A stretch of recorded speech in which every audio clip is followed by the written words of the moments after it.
খুবই দরকারি একটা প্রশ্ন, অনেক প্রয়োজনীয় একটা প্রশ্ন আসছে। মাশাআল্লাহ, আমাদের দেশের বেশিরভাগ মানুষ বাহিরে যাওয়ার সময় বোরকা হাতে মোজা পায়ে ব্যবহার করে, কিন্তু বাসায় দেবর বা অন্য পুরুষ যেমন শ্বশুর দেবর ভাইদের সাথে সাধারণভাবে দেখা করে, এটি কতটুকু জায়েজ আছে ইসলামের দৃষ্টিতে?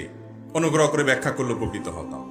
ভাইরা, এই রোগটা আমাদের দেশে অনেক ফ্যামিলিতে আছে এবং এই বৃহত্তর নোয়াখালী এলাকাতে এই রোগটা আবার একটু বেশি।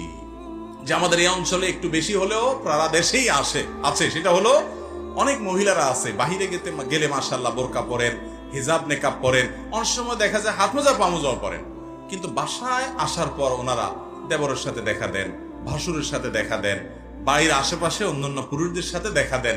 এরকম অনেক মহিলা আপনাদের এদিকে আছে না নাই? এই পর্দা গ্রহণযোগ্য পর্দা না, যে বাহিরে পর্দা করলাম ভেতরে পর্দা করলাম না। ভেতরের পর্দার গুরুত্ব কোনো কোনো ক্ষেত্রে বাহিরের চাইতে আরো বেশি, কারণ দেবরের সাথে পর্দা করার গুরুত্ব অন্য বাহিরের একজন পুরুষের সাথে পর্দা করার চাইতে অনেক বেশি। কেন? নবীজি সাল্লাল্লাহু আলাইহি ওয়াসাল্লাম বলেছেন, আল হামু আল মাউত, মহিলাদের জন্য দেবর আর পুরুষদের জন্য শালিকা হলো মৌতের মতো, মৃত্যুর মতো। মৃত্যুর যেগুলো মানুষ ভয় পায়, এরকম মহিলারা দেবরের ব্যাপারে সাবধান থাকা উচিত। কোন রকম যেন দেখা সাক্ষাৎ পর্দার খেলাপ যেন না হয়। বিশেষ করে তারা যখন অ্যাডাল্ট হবে, ছোট বাচ্চা আছে তাদের কথা ভিন্ন, ছোট ছেলে আছে ভিন্ন। আমাদের দেশে ভাবিরা অন্য সবার সাথে পর্দা করলেও দেবরের সাথে বেশিরভাগ ক্ষেত্রে অনেক ফ্যামিলিতে দেখা যায় পর্দা তো করেই না, উল্টা বরং একটু দুষ্টামি ফাইজলামি করাটাকে আমরা মনে করি এটা অধিকার বোধ হয়, এটা বোধহয় করা যায়, তাই না? বলে যে ছোট ভাইয়ের মতো এত, তাই না? ছোট ভাইয়ের মতো কেমনে হইলো? আপনার স্বামী মারা গেলে এই ছেলে আপনারা বিয়ে করতে পারবে কি পারবে না? তাহলে ভাই হইলো কেমনে? আবার শয়তানে আরেকটা ফতোয়া দেয় যে বড় ভাবি তো মায়ের মতন, আছে না? এই ফতোয়া দেওয়ার মুফতি কে? স্বয়ং ইবলিস। বলে যে বড় ভাবি মায়ের মতন। আরে ভাই, আপনার ভাই মারা গেলে এই ভাবিরে বিয়ে করা যাবে কি যাবে না? যারা বিয়ে করা যাবে সে আবার মায়ের মতো কেমনে হইলো? এর চেয়ে ভণ্ডামি কথা দুনিয়াতে আরেকটা আছে? সবচেয়ে বেশি পর্দা এখানে করা উচিত, অথচ আমাদের দেশে অনেক ফ্যামিলিতে এই পর্দা হয় না।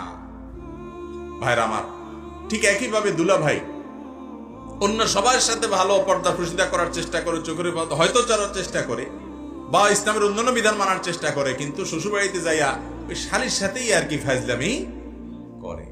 শ্বশুর শাশুড়িও মনে করে ঠিক আছে শালি দুলা ভাই তারা তো একটু আধটু আর কি ফাজলামি করবে, অথচ নবী করিম সাল্লাল্লাহু আলাইহি ওয়াসাল্লাম এই ব্যাপারে সবচেয়ে বেশি সাবধান হতে বলেছেন, কারণ এর কারণে ফিতনা অনেক বেশি, কত সংসার ভেঙে যায়, কত অপকর্ম হয়, কত তলে তলে নোংরামি হয়, অসভ্যতা হয়, গুনাহের দিকে চলে যায়, মানুষ টেরও পায় না।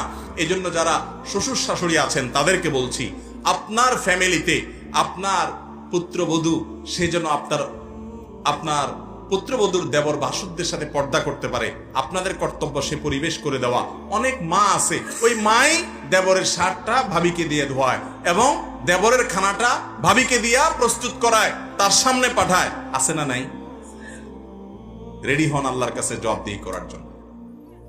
ঠিক একইভাবে শ্বশুর শাশুড়ি দেখা যায় দুলাভাই শালিকার সাথে উল্টাপাল্টা করলে কোনো অসুবিধা নেই। কত গান এদেশে শালিকারে নিয়ে বানানো হয়েছে না, যে শালিকা এটা খাইতে চায় সেটা খাইতে চায়, ফেসবুক বিভিন্ন গান গজল দেখেন না, ভাইরাল হয়। এর মানে কি? এর মানে এগুলাকে মানুষ কোনো দোষের মনে করে না, অথচ এগুলা সবচাইতে দোষের বিষয়। শ্বশুর শাশুড়িও সতর্ক হতে হবে, অন্যরাও সতর্ক হতে হবে। কোন ফাজলামতি দুলাভাই শালিকার সাথে এবং ভাবি দেবরের সাথে চলবে। বাহিরে যেরকম পর্দা করেন ভেতরেও পর্দা করতে। আমাদের এই অঞ্চলে একটা ঐতিহ্য ছিল, আমরা ছোটবেলা থেকে দেখেছি, যে কোনো বাড়িতে ঢুকার আগে পুরুষরা গলা পরিষ্কার করে ঢুকতো। শুনছেন আপনারা? এর মানে হলো আমি পুরুষ আসতেছি, যারা মহিলা আমার সাথে পর্দা করার বিধান যাদের আছে, বেগানা না মহিলা যারা আছো তোমরা তারা সরে দাঁড়াও, পর্দা করো, কাপড় চোপড় ঘোমটা টেনে নাও, আমি ভিতরে যাব, অনুমতি নিত। এখন এগুলো আস্তে আস্তে উঠে যাচ্ছে।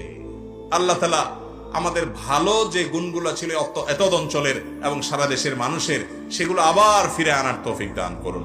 পরিপূর্ণ পর্দা করবো তো ইনশাআল্লাহ।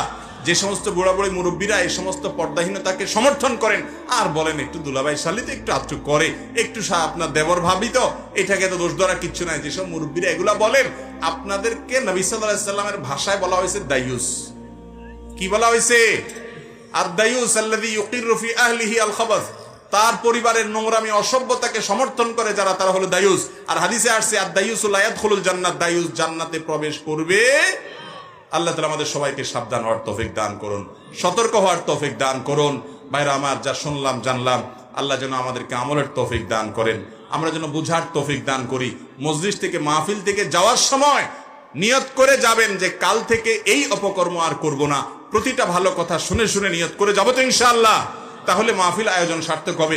একজন মানুষের জীবনে যদি পরিবর্তন হয়, আল্লাহ রাব্বুল আলামিন আমাদের উলামা ইকরামের কথাগুলো অনুযায়ী আমাদেরকে আমলের তৌফিক দান করুন। হাদা মা ইনদি ওয়াল ইলমু ইনদাল্লাহ ওয়া জাযাকুমুল্লাহু খায়রা ওয়াসসালামু আলাইকুম ওয়া রাহমাতুল্লাহি ওয়া বারাকাতুহু।